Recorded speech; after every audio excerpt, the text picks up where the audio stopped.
Thank you for your very kind words, Mr. Mahalingam. Mr. Mahalingam, the President, Mr. Satyamurthy, Mr. Surya Prakash, Captain Vijay.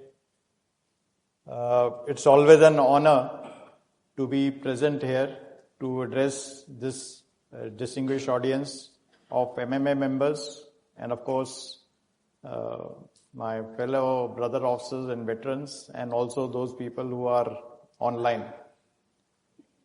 This is my second address, and of course, as Mr. Mahalingam mentioned, that experience of being a jury member for the Startup Innovation was truly very, very educative and inspiring, and of course, that was again very, very good.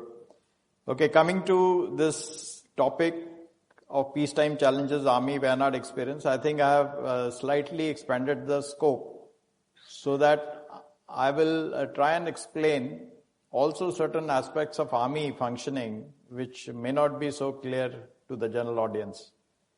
And I have gone beyond Wayanad because there are so many other disasters, and maybe address the larger issue of disaster, which as a country I think we should be very well aware that we need to address. It is a national emergency which is happening, and the casualties and the damages which happen in natural disasters are much more than what happened in a war. This is the statistics of Asian Development Bank that from 2019 to 2023, the damages in India due to various disasters has been to the tune of $56 billion. And it has affected 56 million people.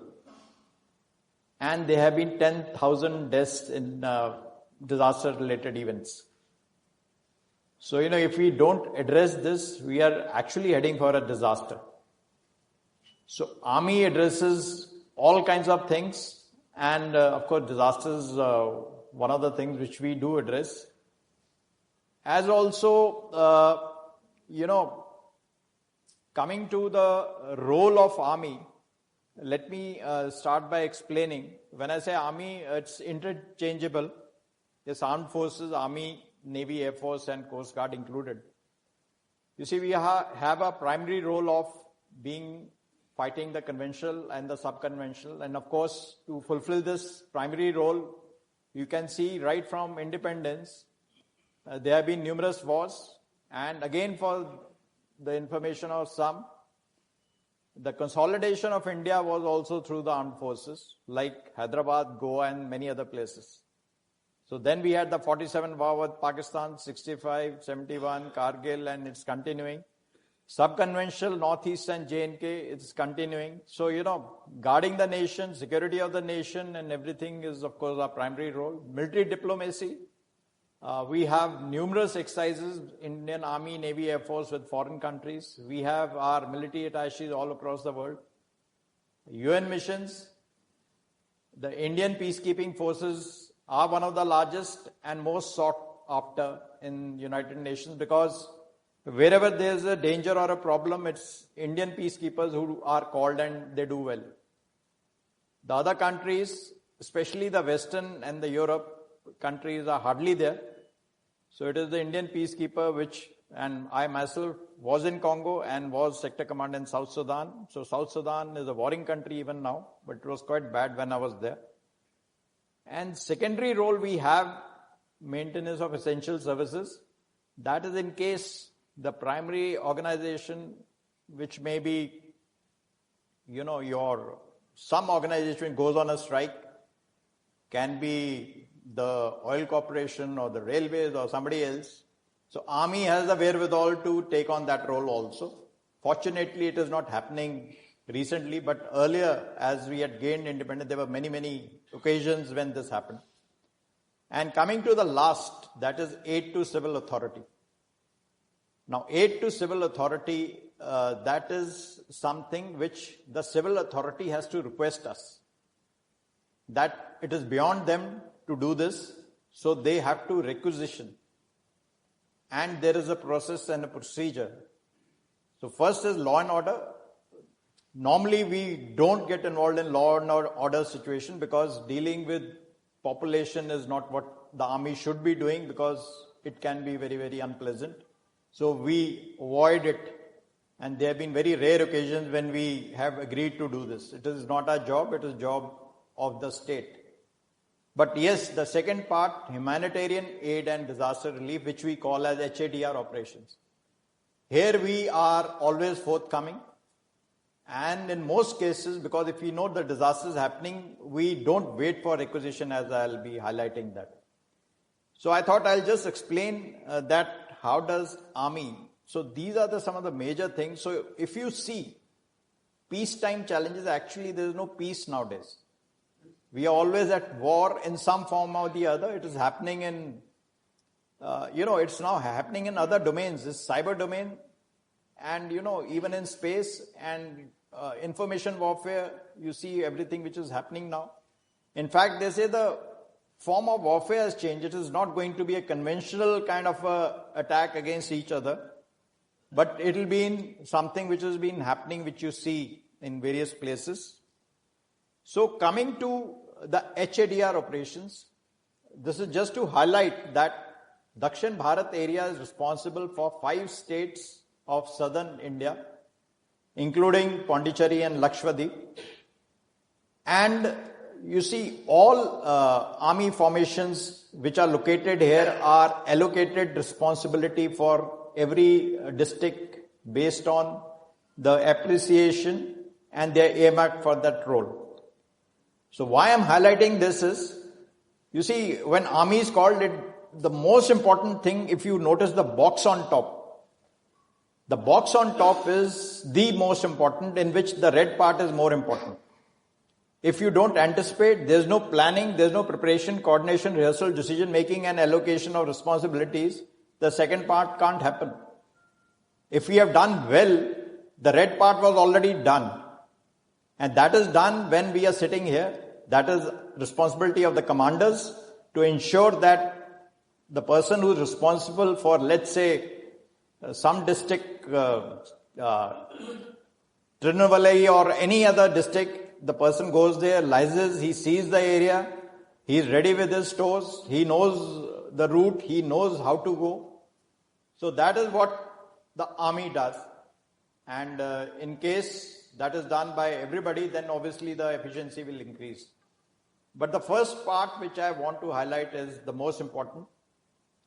And maybe I'll also point out what is the difference between the Central Armed Police Forces and Army or the armed forces. You see, it is the basic same stock, the same village people join. CAPFs are all BSF, CSF and all other police forces. So I'm talking difference. It is this box which is the difference. That the army officers, and you find the casualty rates of army officers very high in J&K because they're always leading from the front. So that is one point. Now coming to, I've just tabulated the various disasters which have taken place and in which army has been called in all these 5 states. The red ones are slightly more serious ones and the black ones are not so serious, but definitely there were some losses of life. So any loss of life, whether in serious or it doesn't matter. But if you can see, it doesn't require rocket science to make your analysis that for Tamil Nadu, the retreating monsoons, there is depression and you can see it is November. So November, December is the period when people have to be prepared. Likewise, if you go to the type of disasters which are happening, it's either floods or landslides. So why aren't we prepared for floods and landslides as a nation or a state? And that is of course afflicting whole of India, but I'm talking of the southern states which we are responsible for.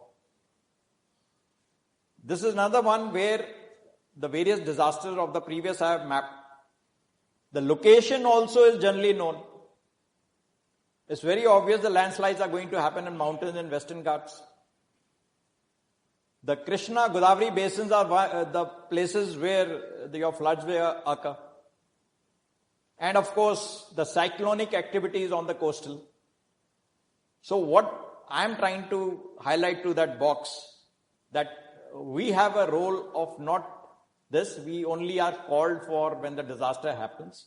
But to address the larger issue of disasters, I think it can be done, but it is not to point out at one agency, it is a whole of, in fact, the consciousness of the citizens and maybe through the MMA, this aspect is very important, that disaster is taken not as a subject of government or this thing. This is part of, I think, every corporate, every school, every citizen of India. So therefore, now coming to this HADR ops, I highlighted that the preparation rehearsals are the more important ones. So I'm using photographs because, I can't take you there. The best thing I can do is show you photographs of we having done few things. So you can see that layout of all our stores are done and we inspect that stores. In the left side, you see people, they are trained on, there's a training of whether you have to go on a boat or paddling a boat or loading things. You see, nobody can suddenly do something unless he's trained. So training, preparation, rehearsals, then coordination meetings with everybody, because after all, it is the district administration and the state which calls us that they need the armed forces. So liaising with them, going to places and seeing where the things are very, very important. So I'll just highlight, during my tenure, at least 4 or 5 disasters I've handled, Wayanad being the most major one. But I'll start from Cyclone Migjom, which struck in December last year. So these are basic data that from 4 to 6, it was basically the garrison battalion which was deployed and about 4,000 people were evacuated and 2,561 food and amenities. I'll go over some of the points on this, but I'd like to highlight this. You see, you have to be tracking the cyclone, and one was doing it. But then, where does your leadership or where does your understanding of things come in? This cyclone, if you see the news item on the left, it was saying that cyclone is heading towards Odisha and 7 districts on alert and all that. This is of 30th November. But basic common sense of an army, you have experienced a lot of these things, you know when to act and take a decision. I said that it is going to hit Chennai. And we were prepared because we are in a low-lying area, we had already warned our people and had warned the garrison battalion to be ready. You will be called within 1 hour. So in my earlier conversation with the administration, including the chief secretary, they said it's maybe heading towards Mecca. You better be prepared. It's your call. It's not my charter in any case. So, but it struck on 3rd or 4th December. And you can see that the photographs highlight that the Indian Army, the garrison battalion were working day in and out. The problems which occurred, I don't know how many of people who were affected, but the people who were affected were because where the water was, the electricity was cut off. And if the electricity is cut off, then everything finishes, especially your mobile and even your communication. The water also stopped. So it was kind of, there were families with small children, there were old people, and there were in fact, maybe this photo and the next photo, ladies who were pregnant. There were in fact one girl who had to get married. She said, if I don't reach a place, my marriage will get into a issue. So, there are so many of these human stories. In fact, we have so many videos, and I think we may send it to you to showcase. As you said, the armies, all these things are not highlighted. So that was done continuously, and food, water and helping. I can say that there were many organizations, yes, everybody helped, but we were working day and night. Not many do that. You have seen that in Wayanad yourself. So anybody who's deployed, he does 24/7. So that was what was being done continuously. And those were 3 or 4 days, and we got a lot of appreciation and from the people who this thing, but definitely it doesn't get that highlight which, as somebody said, your heroes get it, Shah Rukh Khan or whoever all are there. So But notwithstanding, that's not, in any case, we don't want to compare, armed forces officer, we don't like to compare ourselves with heroes. They are only acting so. So there were a lot of good media coverage during that time and a lot of this thing. But at the same time, there was, an orange alert. And now, orange alerts, these are general alerts, but then again, you again have to take a decision. So that is your decision in corporate leadership, in corporate understanding, or in war. The person on top has to be decisive.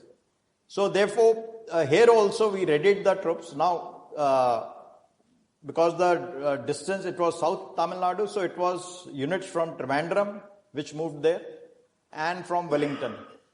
That is Madras Regimental Center. So again, these people did a tremendously good job, and it was a rural area, and the villages and other things, and again it is the same problem of food, water. You see, small children without water and food, to some extent, it becomes almost as a emergency situation, and people were stranded, so all these people were helped out. And of course, appreciation does come. This was DO from the Chief Secretary to me, thanking, and from the Greater Chennai Corporation. And of course, the governor also, I spoke to the governor, so he was kind enough to honor the units which are done. So he gave each governor has a governor's citation which he can give, like you have president's citation. So he gave these 3 citations to the 3 people, 12 Madras Regimental Center, 23 Maratha. This is the unit which participated in this. I'll highlight another minor landslide which took place in Karnataka, because, you're asking for lessons. So again, this landslide happened. It also, if people were following news, a truck had got buried. So in this case, of course, we went and helped and all. But since corporates are there, so I am also heavy in tech. Why doesn't the corporate industry make something? Because it was a problem in Wayanad also, to detect people who are under landslide. So this is a thing, because landslides are happening not now, they have been happening since so many 40 years. So this is a basic equipment in which we need to take out somebody who's under a landslide. But we managed to get a ground penetrating radar from CME Pune, and we discovered the truck. But those efforts are army, but everybody else has to join that effort. So it was a one landslide, fortunately, but of course the number of casualties were less. Now coming to the topic, I'll take slightly more time on this Wayanad landslide and floods. So I gave you this background. So background I'm trying to give you is build up that it is the decision making, it is the action, it is the training, and it is everything done earlier by which you are able to tell that XYZ go. So I have given a timeline on 30th. 5:30 call came to me that there's some kind of a landslide, because it happened in the night. If people who have followed it happened in the night of 29th, 30th.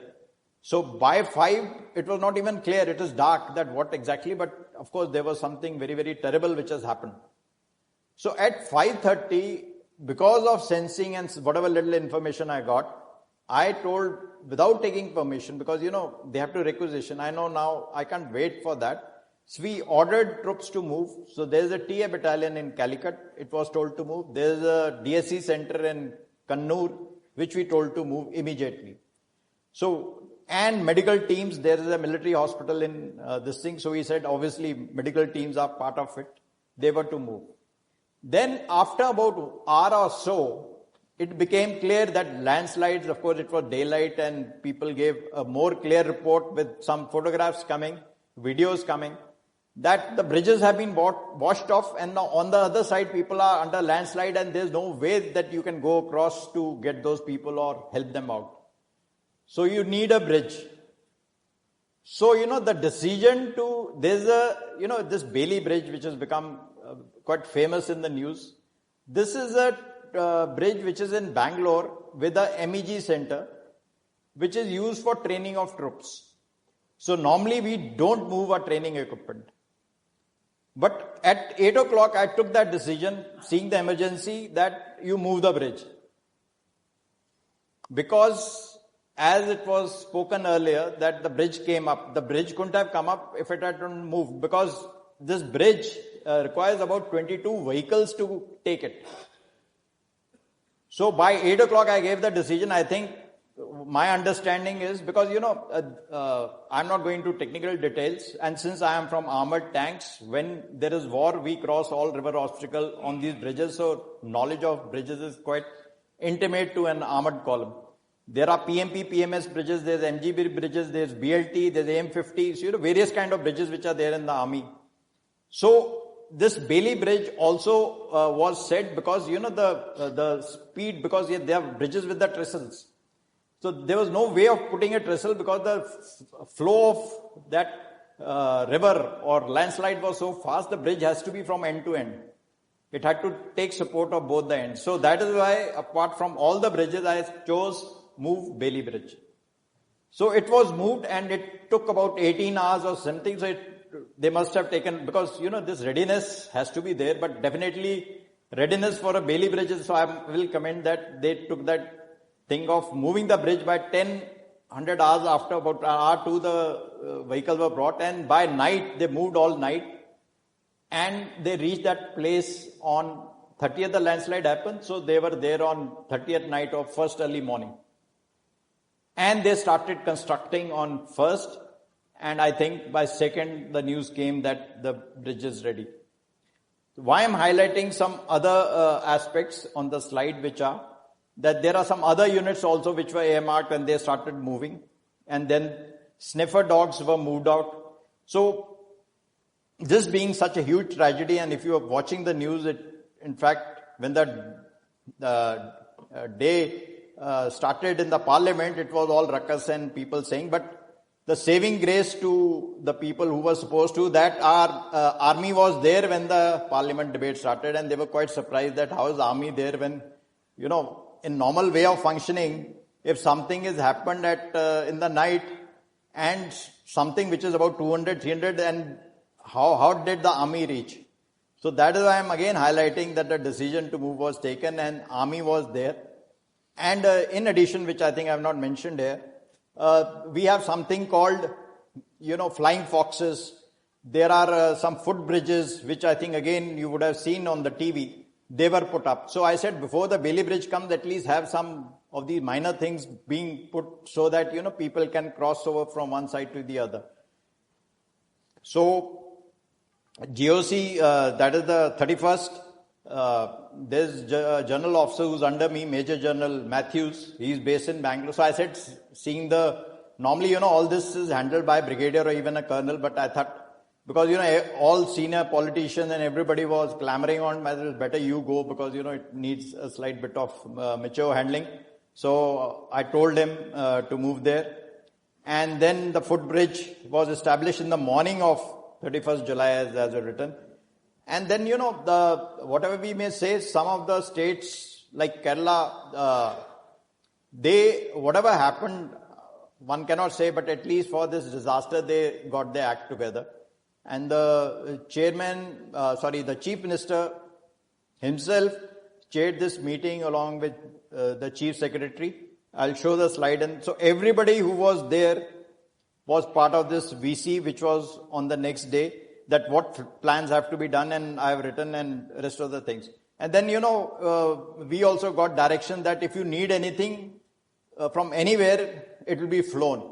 So in fact, the units which were in Trivandrum, we can move by road, but they got a lift from 130, that's the airlift from Trivandrum to Kannur. So the troops also moved by air, and the whole machinery started functioning. So this was the VC which happened. I'm just showing this, and if you can see the box which is below, that is a 50 outstation. So anybody who was related to this was in this VC. So ultimately, there is a system which does function, in which, anybody who's involved in disaster management, whether state, health, all the various organizations of the state, they were there, and of course NDRF and other people. And the box where you see this general officer with the lady, he's General Matthews.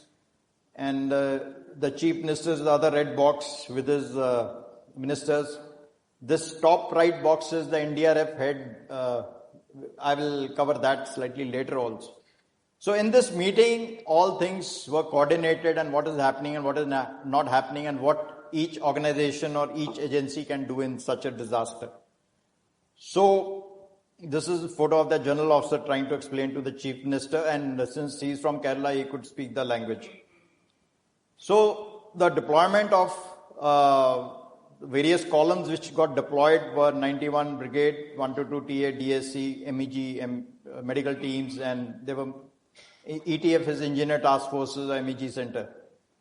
So some of the photos, of course, are not very good, but these photos may not have come. It was as terrible as you see in these photos, that people were buried under this or they were this thing. So because of the bridge and because of everybody's effort, and I must here also highlight, there were a lot of volunteers which came up and a lot of people helping out. And I think in such a tragedy, everybody does come out and must have rescued, I think, thousands. Of course, unfortunately, there were many casualties which came out in the papers, but thanks to the efforts of whatever everybody did, and of course the Indian Armed Forces, there was this thing. And of course, Navy also, they airdropped and airlifted. Of course, that part I'm not covering, but they also played a major role. Of course, Navy as such didn't have a role, but it's all three armed forces when they come. So this is that rappelling and other things. I mean, this flying fox or trying to establish a connect from one end to the other and trying to this thing. So this was the footbridge which was established, so at least you can have connectivity, because the other side was totally cut off. It was maroon. And other thing which I think which happened, when army comes in on the first day within 3-4 hours, everybody, that is a good sign which one has found in every place here and earlier in any place where there is a disaster, that the people get a lot of confidence that there is one organization which is there, and that actually makes a difference, at least to the ill and the ladies and others, And these are photos of the bridge which was made, the famous bridge. So as if you can see, it doesn't have this thing, so it was working day in and out and night. So that way this bridge is class 50 tons. Class 50 means you can take almost a tank or less than a tank, but you can take all your heavy JCB and all others, because other side, how will you remove if you can't take a JCB and your heavy equipment? So this was done on in 18 hours or 18 to 19 hours the thing was built. So moved on 30th morning, reached there 30th night or early morning and started work, because you have to prepare the banks and all. So by first morning it was ready, or first early morning it was ready.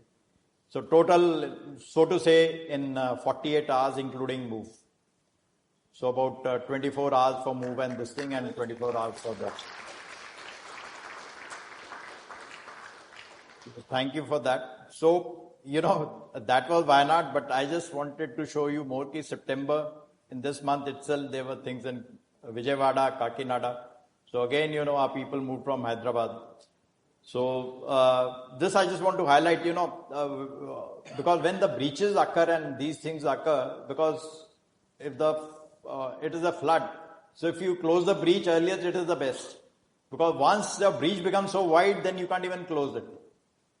So whether state or this thing, so that's why I'm highlighting, because these are small things. So decision making, leadership becomes very, very, because if your people are trained, they will execute the job well. So the breach occurred on 2nd, but when they couldn't do it, then they called us on 5th. By that time, there were 10 breaches, and the breaches were more than 100 meters. So then it becomes 10 times the effort. So I'll show you, because you can see this, if you can make out the breaches from this island, this below photo. So this canal had, breached. This was a canal because the overflow from the earlier, I think the Godavari basin connecting a canal going someplace, that had got breached. So if all agencies, when the water is released, there is, if the breaches are going to take place, you have to make sure you do stone pitching and other things. So how do we close the breach? Because Indian Army comes out with a solution.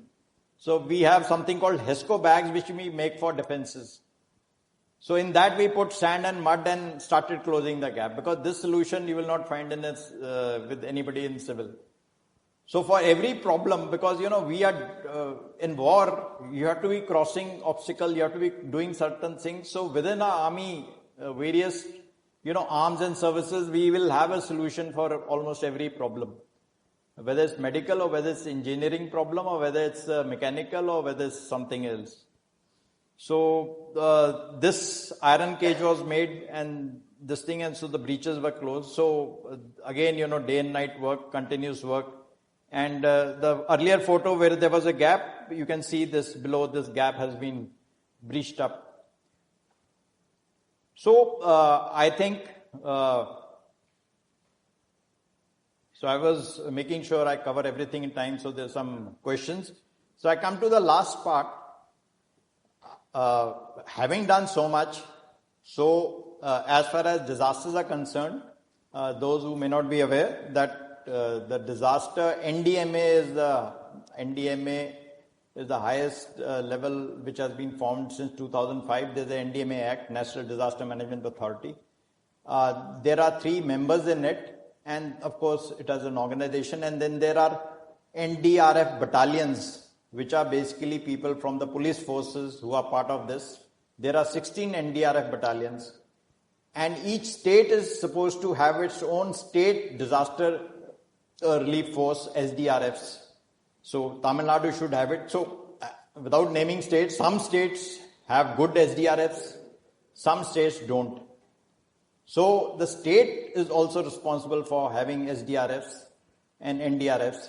So seeing what we have been doing, the NDMA, and it has an officer from retired from the Army, General Ata Hasnain, and there are 2 other members. So they said we'll have an integrated symposium, which we had a very big integrated symposium of all 5 states, all SDMAs, the State Disaster Management Authority, the SDRFs, the central agencies like the Weather Department, IMD, Central Water Commission, INCOIS, that is ocean monitoring, the fire services, the chemical disaster people, the CISF. So everybody was called in southern this thing, and we had a very good symposium for these 2 days. And these are some of the photographs of the symposium. The person you see in white shirt and this thing, Lieutenant General, he is a member of NDMA. And the one in uniform is DG of NDRF, Mr. Piyush Anand, I think. He is the DG of NDRF, he is from police. So we had this seminar, and we discussed all the issues which need to be done, and each of these agencies which are supposed to be doing what all. So coming to the summary of disaster, as I said, I have slightly enhanced the scope. This is a slide, and I also gave a talk. Of course, this is part of, it's not that this is something new, but I made it very simple. I said there are 4 things which we need to address for disaster. The mitigation measures have to be there, because, as I said, you can make out what are the kind of disasters and what are the remedies which you can do. Then you have to have a readiness posture, which I highlighted how we do it in Army or Armed Forces. And on occurrence, what you're supposed to do and how you execute it. And after every disaster, there has to be lesson learned and go to the mitigation measures. So, anthropogenic causes are the ones which the humans, all causes are because of what we have done, whether it's deforestation or mining or encroaching on areas where there are lake or riverbeds, and like urban heat highlands. I was again in a seminar of urban heat highlands here in Madras University, where they called me to speak. The Madras city, so that was my theory, that why did the cyclone, when it was going to Odisha, because this is a heat island, area of depression. So wherever there is a city, the cyclone will hit it. Obviously, which is because this is a heated area, it's a heat island. That is the term I think some people of, so we have to use, a lot of technology is there by which we can, so whether it's through satellite, we can map areas, we can do a lot of things. And there are people with startups and other people who are in these various academic, we can mitigate. So this is a larger thing which the NDMA, the states, the government has to do. The armed forces, obviously, you look at our areas of camps. We make sure they are the areas which are environmental friendly. There are enough spaces. And most of the time, somebody may think that this is a good area, army. But I can tell you, if you take away army from that, that will become a area where you will have a natural disaster. So Delhi, Kent and all are surviving thanks to army being there, and the pollutions are settled lighter. That is applicable to all the metros. So readiness, earmarking troops, I have given you examples. Early warning system, we have to have a system, and all these things are getting into place. In the symposium which we had, there are methods of passing messages and all those things were discussed. So there's technology to inform everybody, and things are improving from from earlier disasters. If there's a disaster like in Odisha, people were evacuated, there was hardly any casualties from earlier times. And on occurrence, the action has to be done immediately. And of course,